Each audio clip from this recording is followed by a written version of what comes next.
Ms. Eggman, come on down.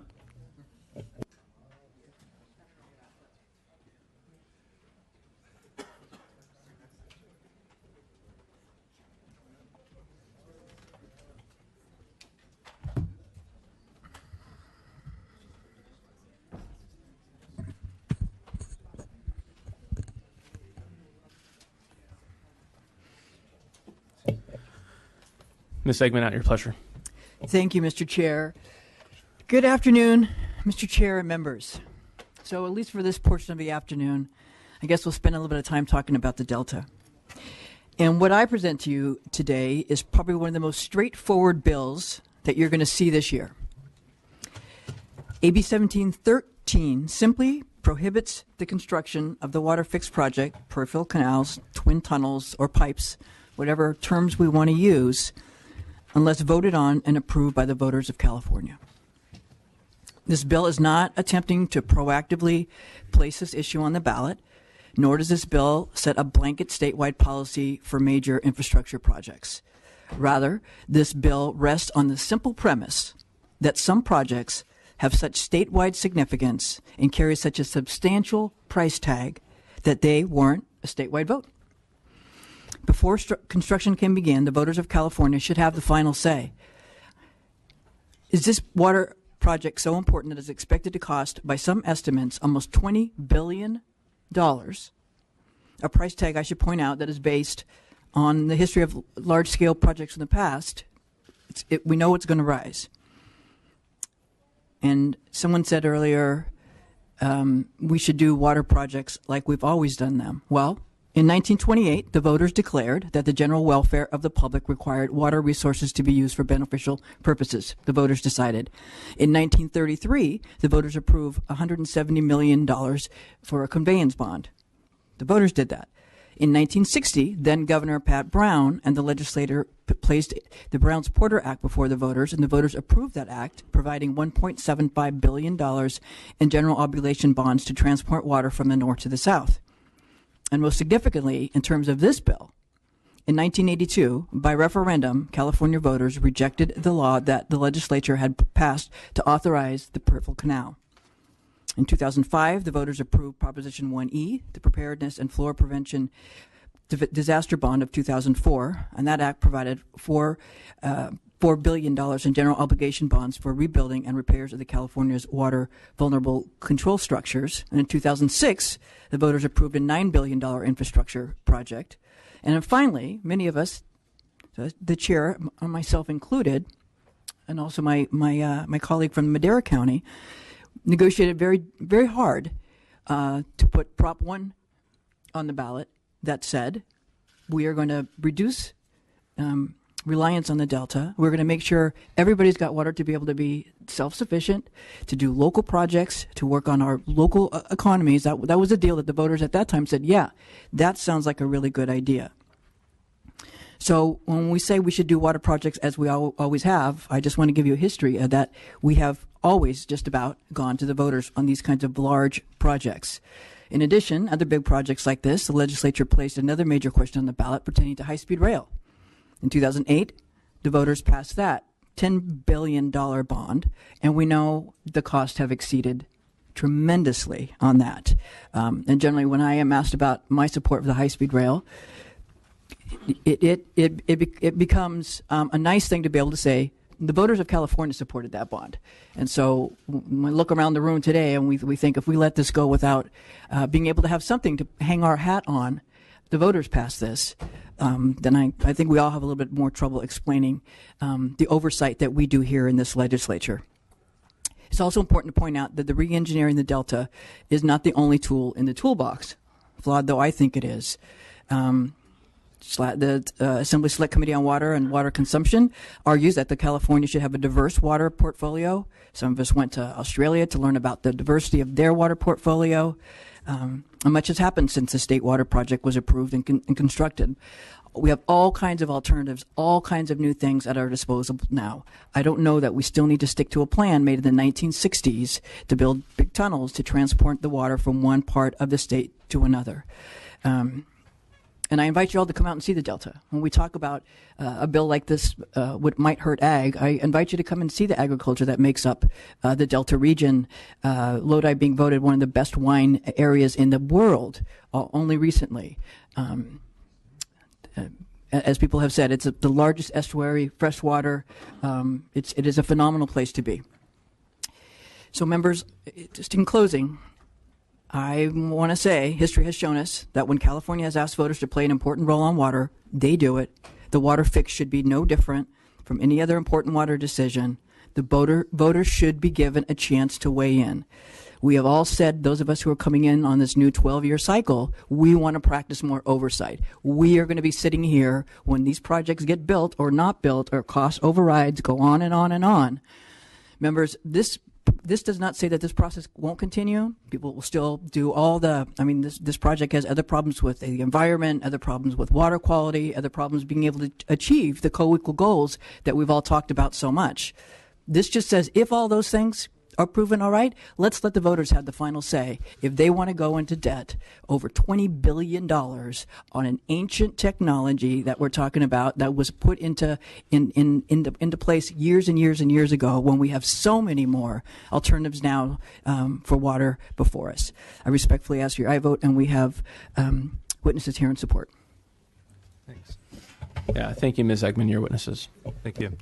I'm Dr. Jeff Michael again. I won't repeat my discussion earlier about the financial problems and the low water yields of the tunnel proposal. What I will mention is, in addition to the vote, this bill directed the LAO to do an economic feasibility analysis or a benefit cost analysis. And you've heard discussion about 10 years and all the money spent on planning. What you will not find for the water fix that you typically find for big infrastructure projects is a benefit cost analysis. And so people do not have the information they need to evaluate the proposal, whether that's voters or whether that's legislators or anyone interested in the project. High-speed rail has a benefit cost analysis. It's been revised multiple times. Sites Reservoir has one. Temperance Flat Reservoir has one. All these are normal procedure for big infrastructure projects. It doesn't exist for water fix. When the EIR was released last July, DWR Director Mark Cowan got a question from the media about this. He said there'd be analysis released in August. It hasn't been released. That was 8 months ago. So I think this issue is important. We need to see a benefit cost analysis so everyone can make a better decision about it. Thank you. Mr. Chairman, members, good afternoon. I'll be brief to you. David Wolf with the Howard Jarvis Taxpayers Association in support of this bill. Members, in recent weeks, we have increased our focus on the Twin Tunnels plan. The Howard Jarvis Taxpayers Association did recently release a letter to 2 water contractors where we called into question whether or not those agencies have the ability to levy a property tax in excess of Prop 13's 1% cap in order to fund construction of the tunnels. We do believe this is a serious and major ongoing issue for ratepayers up and down the state of California. By the same token, though, members, we do believe that conveyance is important, and we respect the governor's desire to at least attempt to accomplish this objective. However, fundamental questions need to be answered, and let me just go ahead and ask some of these because I think they're important because they haven't been addressed and they haven't been answered. After the water's been conveyed south, where will it be stored?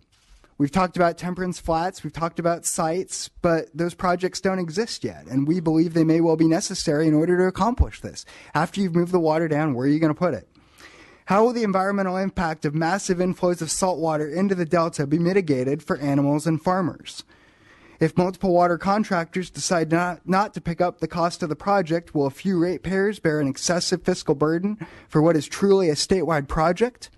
And members, perhaps the most important question that we face right now on this issue in the middle of a water storage crisis, how will a $20 billion tunnel project, and as the author mentioned, we think that's a lowball estimate of the final cost, how will a $20 billion tunnel project provide a drop of new water to drought-stricken Central Valley farmers? It won't provide, members, a drop of new water. I want to make it clear we're not opposed to the Twin Tunnels project, but we remain very resolute and very desirous to ensure that property taxes not exceeding Prop 13's 1% cap are used to fund this project.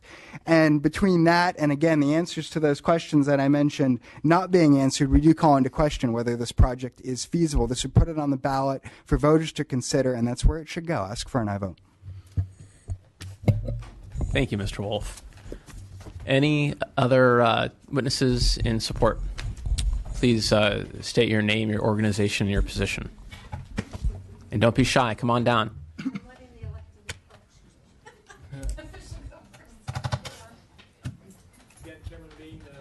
Supervisor Don Natoli from Sacramento County, speaking on behalf of Sacramento County and the Delta Counties Coalition. We support the bill, and we trust the voters. Thank you. Melinda Terry with North Delta Water Agency. When I first started my job, this BDC project was $3 billion. Now it's up to $17 to $20 billion. That does not include those mitigation costs. Contra Costa Water District just did a settlement agreement. They'll have a new intake potentially built. These are high costs that could occur, and they're going to get less water than when I started this project at BDCP. So it does seem like it might be time for the voters to really reevaluate this. The other thing they won't get is a 50-year certainty. And BDCP, when I first started the steering committee, that's what it was about, was trying to provide some long-term certainty, and that's gone now. Yeah, just your name and your organization and your position, please. Sorry. Rats, I got here at the wrong time. Kathy Christian, representing the Contra Costa County Board of Supervisors. Let me just point you to the Seattle Times and what's happening with Big Bertha and the big tunnel being built there. And you might think twice about whether the voters should have a say. Thank you. Karen Lang on behalf of the San Joaquin County Board of Supervisors in very, very strong support today. Thank you. Mr. Chairman, other members, Paul Yoder on behalf of the Solano County Board of Supervisors in support. OSHA Meserve on behalf of local agencies of the North Delta in support. Thank you, Ms. Eggman. Julianne Phillips on behalf of the San Joaquin Farm Bureau Federation in support. Amanda Hall for myself. I'm in support. And Vern Gehring on behalf of Food and Water Watch in support. Barbara Berrigan, Perea, Restore the Delta with our 40,000 members in support. Esperanza Vielma, Cafe Coop, and part of the inaugural Delta Leadership class in support. Thank you. Any other witnesses in support? Seeing none, we'll move to witnesses in opposition.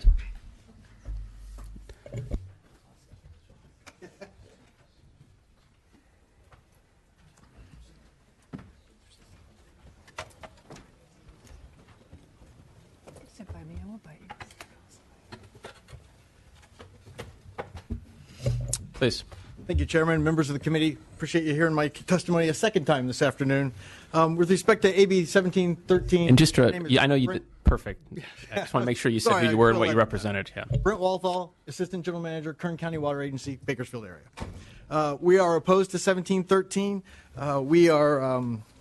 We believe, as we did in 2009, that the way to make a good decision in the Delta is based on science rather than politics. That was the prevailing view even in the legislature in 2009. We continue to think that's the right approach. The current process is very heavily science-based.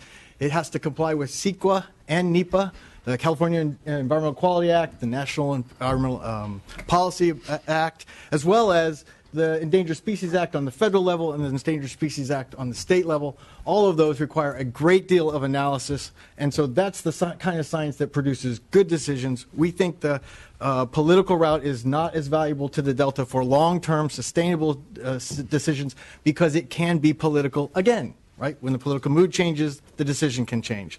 So in our view, a science-based process is much better than a campaign based on either sound bites or who can buy the most TV time. That's just, in our view, not a good way to make a decision. Finally, I'd want to mention that there has been a great deal of public involvement in this project. For the last 9 years, we've had one of the most exhaustive public involvements that any project I'm aware of. Over thousands of hours of public meetings. We've had websites and archives. We've had public comment periods that extend for almost a full year. There has been no lack of public involvement. The opponents are very vocal, and they have been very clear in what their concerns are about the project, and those concerns have been responded to in many ways. For example, the tunnels themselves are a response to concerns we heard from folks in the Delta about a canal. A canal down the Delta would have divided neighborhoods, it would have divided agricultural land, it would have created impediments to travel. So what we did was we decided tunnels were a better option. Tunnels get off the surface of the land, they're out of sight, and therefore they're no longer a visual impediment or a physical impediment. That's valuable to the Delta, and it's costly to the project. I think somebody mentioned that their project originally was $3 billion. It's now $15 billion. And the choice to go to tunnels was doubling in the cost of the project. Nonetheless, that was done not for the hydrologic reasons, but for reasons related to concerns of those in the Delta. We've also shifted the alignment. Okay. And I'll close by saying that we'd like to make sure that we make this decision based on science rather than on politics. And Thank you. The current process is the Mr. way to do Diaz. Mr. Chair, Member Cesar Diaz on behalf of the State Building and Construction Trades Council, also here regretfully opposing this legislation. But I want to just point out something here. We want to thank Ms. Eggman because at the very least she is looking at the project itself. As you know, there is a initiative out there that's looking to look at the finance, put it up to the voters, but it's disingenuous at best in how it's looking. It's got a lot of collateral damage as it relates to other infrastructure financing. And so with regards to this, it's a proposal that looks at the project itself. And so for that, I think we want to thank her. We still are part of a coalition that remains opposed. This coalition is fairly broad: public safety, business, and labor.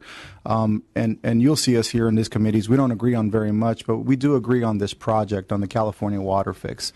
Looking at some of the issues here that were cited, I mean, we do agree that the bonds projects have been presented to the voters, like the high-speed rail.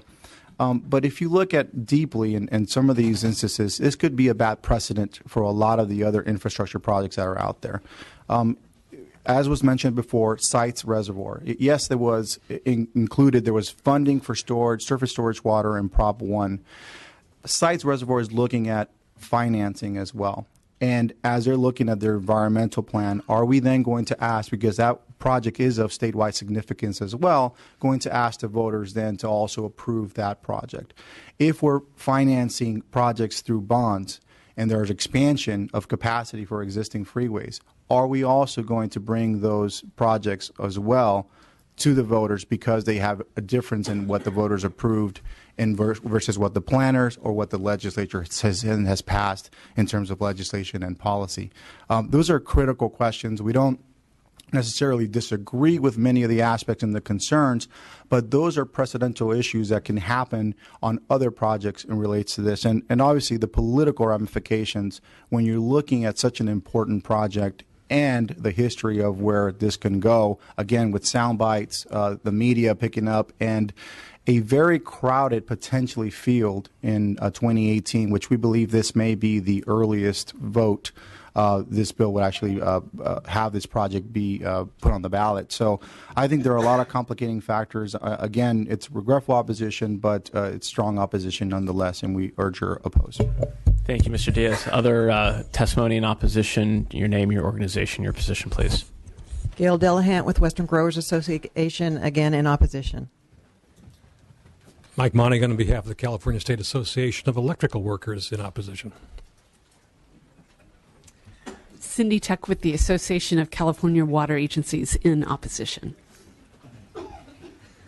Mr. Chairman, members, John O'Malley with California Advocates on behalf of West Mesa Municipal Water District, San Gabriel Valley Municipal Water District, and Mesa Water District in opposition. Valerie Nera for the California Chamber of Commerce in opposition. Robin Black with the California Small Business Association in opposition.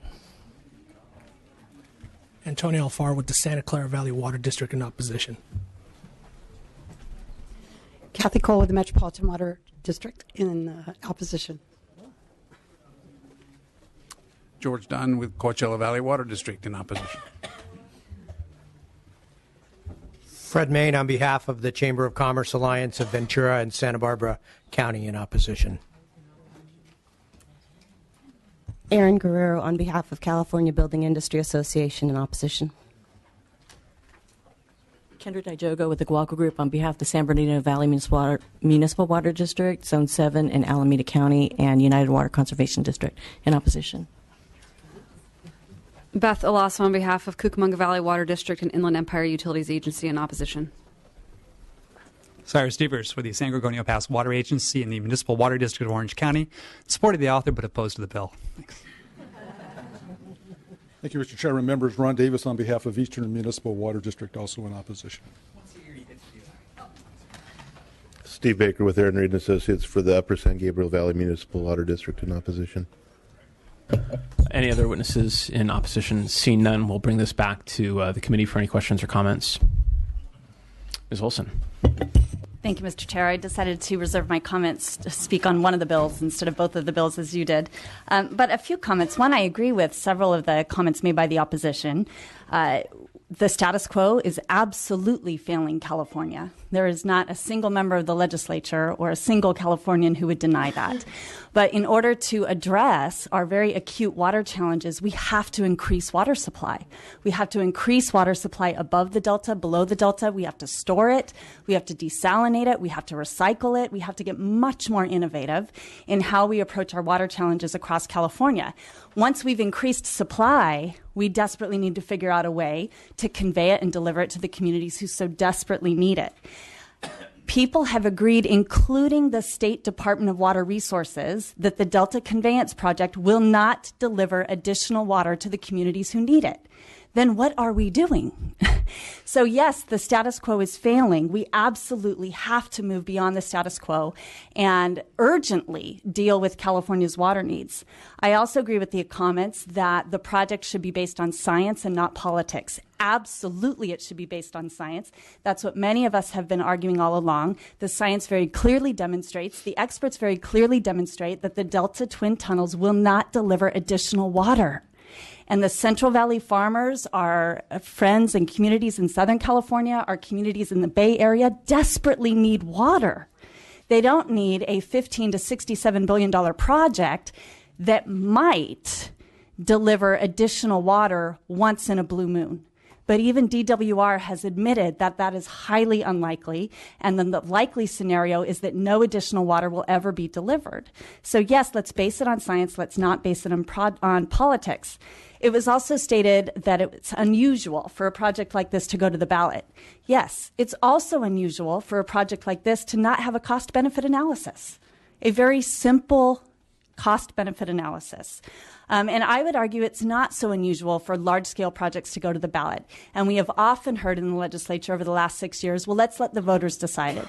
We've heard that on Prop 30, we've heard that on high-speed rail, and the list goes on and on. That's all we're suggesting, is that we should give the voters an opportunity to decide on a major infrastructure project, arguably the largest infrastructure project we've built in California in decades, if not in history. In regards to the previous bill, but it also has ramifications to this bill, it's not the requirements of the previous bill per se that revised the 09 requirements. It's when BDCP moved to the California Water Fix. When BDCP moved to the California Water Fix, many of the requirements that were approved by this legislature went away. All we're saying is there needs to be more oversight of the project. We're all in agreement. We need more water in California. We desperately need to deliver it to the communities who need it. This project isn't going to get there, but many believe it will. So you know what? Let's put that argument aside and just let the California voters decide. Let's trust the voters. Let's send it to the ballot. I urge an aye vote. Thank you, Ms. Olson. Mr. Williams. I usually only get to say this in higher ed, but for the reasons that Ms. Olson said, I am also in support of the bill. Mr. Mathis, do you have a me too on that one, or you got your own comments? Well, being the assembly member that represents the area hardest hit by the drought, that currently has over 15,000 homes without water, the problem that I run into with this bill is my question is, currently we continue to get a 0% allocation out of the Delta. So by moving this back, by taking this to the voters once again, and I agree with the comments earlier, my question is, at what point as a state do we move forward and ensure that these thousands of people who do not have water and who have not had water in years, not 1, not 2, not 3, going into the 4th and 5th year, where they can't even flush a toilet or turn on their tap, when do we start sending them water, and when do we start building the infrastructure to help them? I appreciate your question, and I have, as I have shared with you, I have family that lives in that area. My dad is from Terabella, that very area that doesn't have water right now, right? So I get it. And I know it becomes an emotional issue when we say, build those 2 giant 40-foot tunnels to pump water from one part of the state to another. That'll get us the water. As Ms. Olson said, as every report has shown, no more water will be delivered than is delivered now. And so why do we want to spend $20 billion to maintain that status quo? I think we need to focus more on getting Temperance Flat built. I think we need to focus more on underground recharge. I had a bill for that last year. There's a lot more that we can do that will actually increase the supply of water than this harebrained idea to move it from one. It's an ancient idea to move it from one area to another. Let's make sure that you have the tools that you need to be able to provide water in your areas regionally. All right, there's a motion by Mr. Dodd and a second by Ms. Olson. Are there any other questions or comments by the committee? Mr. Garcia. Yeah, Mr. Chair, I'm going to support the bill today, but I've got a long list of folks from my district who have raised some concerns. I'm going to visit with them and get their direct input on this matter, and reserve the right down the road to again support the bill. But I just wanted to mention that and state that for the record. Thank you, and I'll continue to work with you in any way I can. See nothing further from the committee. Ms. Eggman, would you like to close? Thank you, and thank you all very much for weighing in on this. And again, I know it's an emotional issue. It's our lifeblood. It's my family's in bees. I mean, we've also had a colony collapse. It can also be identified partly from the lack of water. This is a crisis. So in times of crisis, we shouldn't reach for the easiest thing. We should dig down and try to do the very difficult work. The National Resource Defense Council found that we can capture 603 almost 700,000 acre-feet of new water through stormwater capture alone, thereby providing 40% of the water Los Angeles needs. Capturing stormwater, 40% of the water Los Angeles needs. We don't need to go into $20 billion debt to be able to do that. Members, when I brought this bill forward, one of you sitting in here said, oh, this is the David and Goliath bill, right? You're David. All these water contractors. I mean, Lord knows there's a lot of money in water. You can smell it in the room. However, I'm asking all of you to be Davids with me, because we're being Davids for our constituents. You know, people sat up here and said voters that we should depend on science. Well, as Ms. Olson said, we'd like to depend on science, but sometimes big money grabs get in the way of our being able to base our decisions on science. And unlike other folks, we trust the voters. We trust the voters every 2 years when we go before them, and they trust us. They trust us, too, to come here and to do the right thing for our regions and for the greater good of California. Members, this does not slow this project down. If it passes all environmental things, then let's just let the voters decide. Let's let people be educated so they don't think this produces more water for a $20 billion price tag when it doesn't. Members, I ask us all to be Davids, and I ask for your aye vote.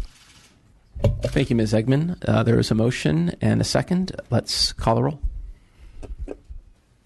The motion is due pass to the Appropriations Committee. Levine? Gallagher? Bigelow? No. Bigelow, no. Dodd? Aye. Dodd, aye. Eggman? Aye. Eggman, aye. Cristina Garcia? Eduardo Garcia? Eduardo Garcia, aye. Gomez? Harper? Lopez? Aye. Lopez, aye. Mathis? No. Mathis, no. Medina? Olson? Aye. Olson, aye. Solis? Williams? Aye. Williams, aye. 6-2. Ms. Eggman, the vote is 6-2, and we'll hold the vote open for you. Thank you. Thank you. And at this time, I would like to entertain a motion for Mr. Gordon's bill, AB 2594. So moved enthusiastically. Second. There is a motion by Mr. Williams, seconded by Ms. Lopez. Thank you both, and Mr. Dodd for your enthusiastic third. Call the roll, please. The motion is to pass to the Appropriations Committee. Great bill. Levine? Aye. Levine, aye. Gallagher? Bigelow? Bigelow, no. Dodd? Dodd, aye. Eggman? Eggman, aye. Christina Garcia? Eduardo Garcia? Eduardo Garcia, aye. Gomez? Harper? Lopez? Lopez, aye. Mathis? No. Mathis, no. Medina? Olson? Solis? Williams? Williams, aye. 6-2. 6-2. All right, the vote on Gordon's bill is 6-2. We need 2 more, and we'll, of course, hold the roll open. Thank you. I'm now going to run to one of my other 2 committees and be back shortly. Thank you.